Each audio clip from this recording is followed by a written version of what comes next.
So what happens when consumer spending is strong and business spending starts to soften?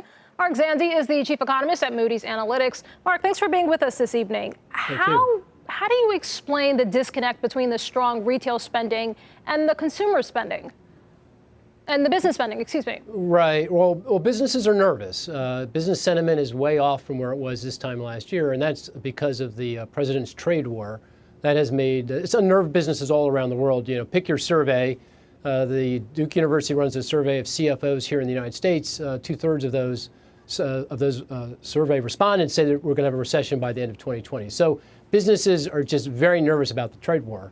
But as a result of that, they're pulling back on their investment, but they have not pulled back on their payrolls, their hiring, where they're still adding to jobs. Unemployment is still low, and that's what consumers care about, that they have a job and that unemployment's low. So consumers are fine, just as long as businesses don't cut hiring. Right. I mean, we see here that you call the economy fragile, but it depends on which sector of the economy you're looking at. So again, what's the Fed going to do with this? Does this mean fewer rate cuts if we're going to get any this year? I think the Fed will cut rates. I think the economy broadly, add it all up, the positives and the negatives, it's still fragile. I mean, Steve was talking about 1.8% GDP growth. That's probably below the economy's potential. So what that means is if we stay here for very long, job growth will slow to the point that unemployment will start to rise and unnerve consumers, and that'll be the fodder for a recession. So I think the Federal Reserve desperately wants to avoid that, wants to get growth back up above 2%.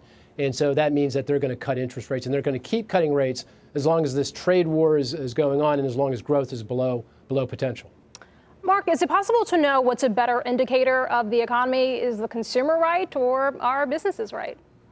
Well, generally, business confidence, if you go back and look at history and look at recessions over the last, say, since World War II, the last 10 recessions, business confidence tends to lead consumer confidence. So businesses, they're much more sensitive. They're on the ground. They're buying and selling. They're changing their prices. They have a real feel for what's happening.